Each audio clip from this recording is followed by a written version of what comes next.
तंबाकू की उत्पत्ति कैसे हुई? एक ऋषि का साधु था राजा। एक ऋषि का साधु राजा था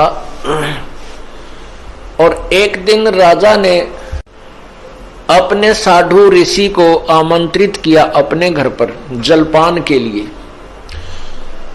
तो राजा ऋषि ने बहुत मना किया अपनी पत्नी को कि राजाओं का और ऋषियों का कोई मेल नहीं होता, राजा बड़े अभिमानी होते हैं, ये कोई हमारे सिर में दर्द करेंगे। लेकिन वो ऋषि पत्नी नहीं मानी, कहने लगे मेरी बहन कब कब मुझे बुलावे, आप तन्यों नाक चढ़ाया करो, कोई भी काम हो जा। अर्थात ऋषि जी को विवश कर दिया राजा के घर जाने के लिए। अब राजा के घर गए तो राजा ने अपनी जो महिमा बना दिखाने के लिए और ऋषि पत्नी को प्रभावित करने के लिए बहुत अच्छे आहार, मेज पोस मेज का ऊपर काजू किस्मत सेब संतरे कर नाना प्रकार की सब्जी बनवा कर, जलेबी कचौड़ी पकौड़ी दही खीर हलवा सारे व्यंजन लगवा दिए मेज पे। अब आहार किया ऋषि जी ने भी, ऋषि पत्नी ने भी, सब ने मिलकर आहार किया। अब चलते समय ऋषि जी ने कहना पड़ा जी आप भी हमारे यहाँ आइएगा, एक औपचारिकता होती है। तो राजा ने कहा अवश्य आएंगे, कभी समय मिला तो अवश्य आएंगे।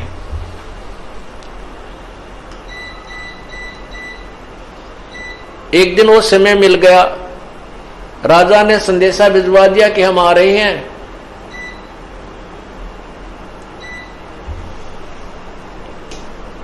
अब ऋषि पत्नी चिंतित हुई कि वो तो सचमुच आ रहे हैं और साथ में ये संदेशा भेज दिया कि मेरे साथ हजारों की संख्या में अंग रक्षक होंगे, मेरे सैनिक होंगे।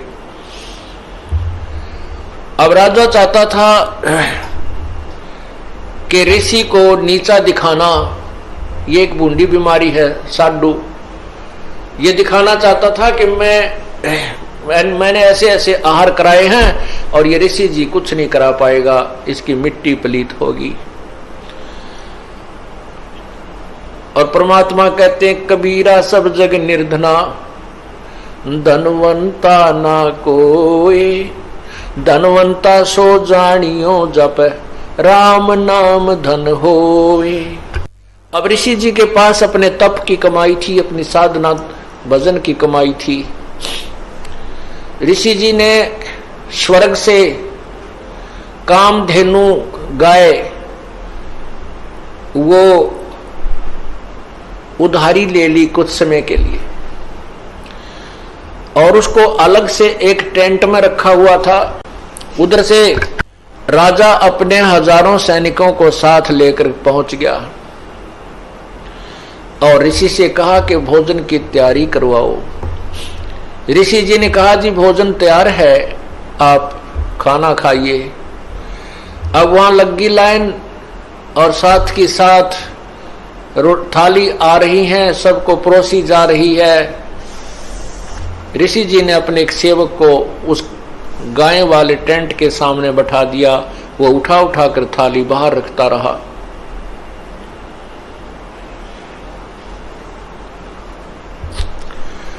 अब जब सब सैनिकों ने खाना खा लिया और ऐसा स्वादिष्ट भोजन उन्होंने कभी नहीं खाया था, तब राजा ने पूछा कि हे ऋषि जी, आपके पास ना कहीं कोई भोजन बनाने की व्यवस्था नजर आ रही है, ना किधर को चूल्हा डाल रखा तुमने, ना कोई हलवाई बुला रखा, ये ऐसा भोजन स्वादिष्ट भोजन कहां से आ रहा है?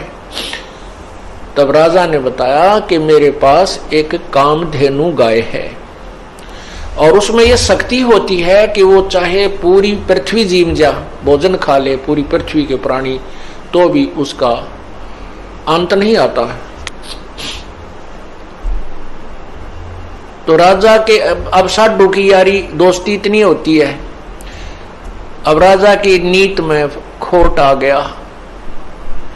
नीयत में खोट आ गया। उसने सोचा यू कंगाल क्या करेगा इस गाय का, मैं ले चलता हूं, बहुत ज्यादा सेना है मेरे पास और ये गाय सभी आहार करा दिया करेगी। कहने लगा ऋषि जी ये गाय मुझे दे दे, आप क्या करोगे इसकी? ऋषि जी ने कहा ये गाय मेरी नहीं है, मैं उधारी लाया हूं, मैं आपको नहीं दे सकता।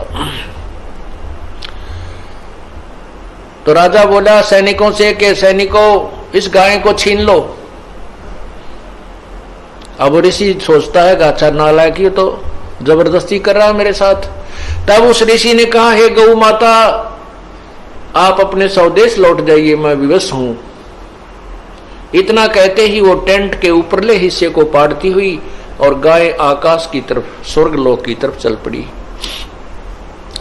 राजा ने गाय को कंडम करके नीचे डालने के लिए तीर मारा, पैर में तीर लगा और कहते हैं वो गाय का खून, रक्त और उस टेंट में जो भी कोई वस्तु मांगते थे, इतनी थाली हलवे की, इतनी थाली खीर की, इतनी थाली दाल की, इतनी सब्जी की, तोरी की सब्जी, घिया की सब्जी, सब प्रकार की, काजू किस्म, सेब, संतरे, दही, बड़े, यानी जो भी वहां उस आवश्यकता थी उस भंडारे में सभी उपलब्ध उस कामधेनु ने करवा दी। ऋषि जी के पैसे यानी पुण्य की कमाई स्वर्ग में जमा हो गई, उसके प्रतिफल में उसको वहां सब वस्तु प्राप्त हो गई।